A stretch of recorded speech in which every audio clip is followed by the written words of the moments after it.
რუსთავის საერთაშორისო ავტოდრომზე Kias 3 მოდელი გამოსცადეს მასშტაბურ ტესტ დრაივში 160 ავტომოყვარული მონაწილეობდა. პირველ ეტაპზე ავტომობილების შესაძლებლობების საუკეთესო წარმოჩენა 15 მონაწილემ შეძლო. ფინალში კი საუკეთესო შედეგი ლევან მუსერიძემ და დავით იმედაშვილმა აჩვენეს. გამარჯვებულები ავსტრალიის საჩოგბურთო ღია ჩემპიონატს დაესწრებიან. პარალელურად Kias განახლებული მოდელების პრეზენტაცია და სხვადასხვა წამახალისებელი გათამაშებაც გაიმართა. ტესტ დრაივი საქართველოს საავტომობილო სპორტის ასოციაციის მხარდაჭერით გაიმართა.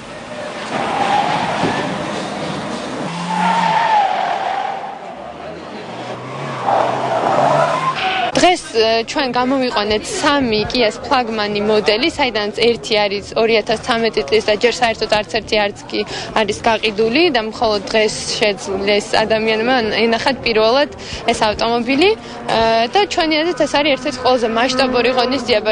ბანკ რესპუბლიკას აქვს ესეთი პროექტი უდარდელი ერთი წელი ავტოგანვადებების აქცია წლის ბოლომდე და Kiam შემოგთავაზა რამე ერთობლივად გავუკეთებინა და გადაწყვეტ რომ გავუკეთებინა ავტორბოლა.